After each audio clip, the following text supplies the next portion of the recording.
திருச்செந்தூர் முருகன் கோவிலில் தமிழில் குடமுழுக்கு நடத்த சொல்லி நாம் தமிழர் கட்சி மற்றும் தெய்வ தமிழர் பேரவை சார்பில் வர ஞாயிற்றுக்கிழமை ஒரு போராட்டம் பொதுக்கூட்டம் அறிவிச்சிருந்தோம்.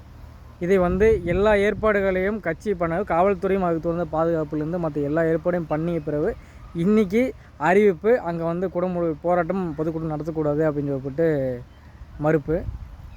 இதெல்லாம் ஏன்?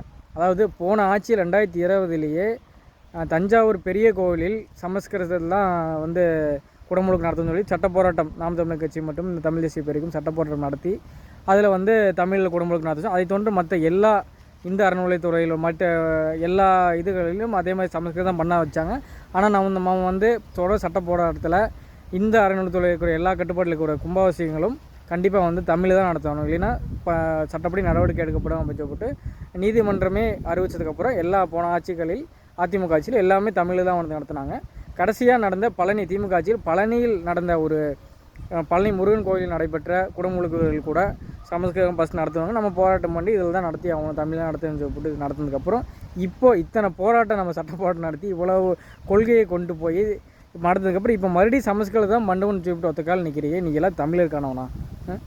இவ்வளோ தூரம் நாங்கள் போராடி இத்தனை பேர் போராடி இருந்தே இப்படி பண்ணுறீங்க. இல்லைன்னா உங்களுக்கெல்லாம் எதுக்கு வீழ்வது நாமாக இருப்ப வேண்டும், வாழ்வது தமிழாக இருக்கட்டும். அதெல்லாம் வெற்று ஓட்டுக்காக சாப்பிட்ற வெட்டி அறிக்கைதான். தமிழோட தமிழோட ஓட்டு வேணும், தமிழோட பணம் வேணும், தமிழோடைய வளம் வேணும், தமிழோட மண் வளம் மக்கள் வளம் எல்லாம் வேணும்.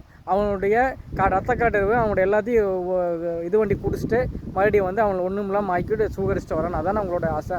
நீங்கள் எப்படி தமிழுக்கான இருக்க முடியும் இத்தனை போராட்டம் பண்ணி? நீங்கள் உண்மையாக பிஜேபி எதிரியே கிடையாது. பிஜேபியோட பி டீம் நீங்கள்.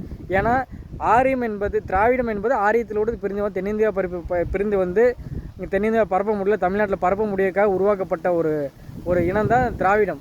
இங்கே பரப்புக்காக அது உண்மை. அதான் திராவிட கட்சி வச்சுக்கின்னு உங்களோட வேலையை கரெக்டாக செய்கிறீங்க, மக்களை ஏமாற்றிட்டீங்க, தமிழுக்கான ஏமாற்றிட்டு இருக்கிறீங்க என்பது மீண்டும் ஒரு உரை நிறுவனம் ஆகிருக்குது அப்படிங்கிறதான் உண்மை.